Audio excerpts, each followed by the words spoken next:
ary na inona no angatahanareo amin'ny anarako dia ataoko izany mba hankalazana ny iray eo amin'ny zanaka. Jaona 7:20 andiny 7:20. Mety efa nanontany tena angamby ianao hoe ahoana zany hoe mangataka amin'ny anaran'i Jesosy izany. Hoy Jesosy manambara azy, ary na inona angatahinareo amin'ny anarako dia ataoko izany mba hankalazana ny ray eo amin'ny zanaka. Jaona 4:20 andiny 7:20. Ity teny Jesosy ity dia nataony mba ahatonga an'ireo mpianany tamin'izay fotoana izay hikatsaka azy amin'ny alalan'ny vavaka. Izany teny zany ihany koa dia nampitain'i Jesosy aminao ankehitriny mba hahatonga anao hikatsaka anitavany ray amin'ny alalany. Izao no fanambarana amin'ny alalan'ny vavaka dia apetrany eo anilany isika sakambin'ny sandriny amin'ny maha-olombelona azy, ary tazomin'ny sandriny amin'ny maha-Andriamanitra azy mba ho tafafikitra eo amin'ny seza fiandranana mandrakizay izaho sy ianao. Izay lalana izay no mahatonga n'Andriamanitra miantso anao mba ho tia vavaka. Indreny hasoavana nasehon'Andriamanitra lehibe izany ary nomena antsika, satria ilay zanany Kristy dia nataony mampifandray azy amin'ny olombelona. Izay very ny Adama tany Edena dia azontsika amin'ny alalan'i Kristy tamin'izy nanolotra ny fiainany hosorona ho antsika.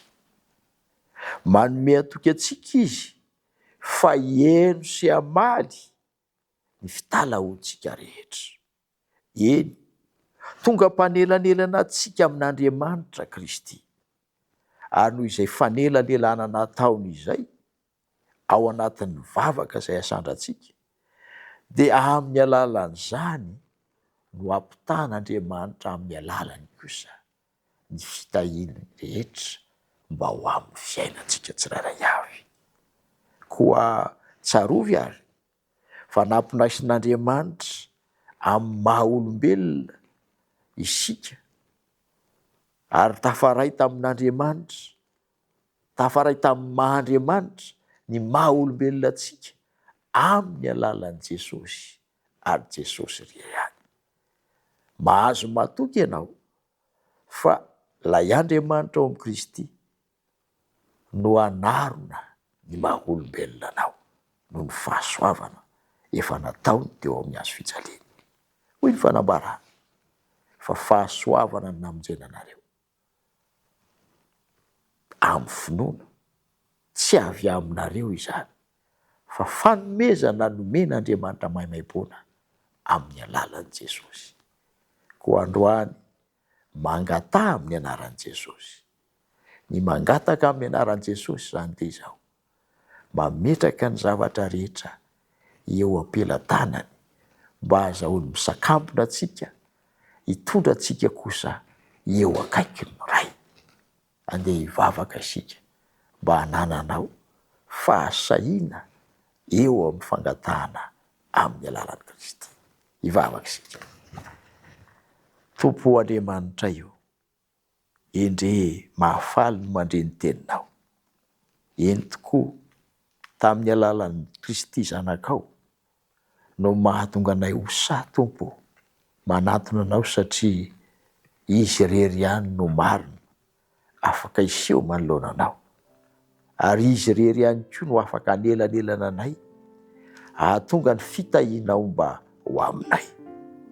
Famindramponao izay atolotrao amin'ny alalany dia aoka hikasika anay isan'andro izany, ary ny fahasoavanao dia aoka Tompo hitaridalana anay izany. Aza mafoy anay ianao Tompo, amin'ny anaran'i Jesosy rery ihany. Amen.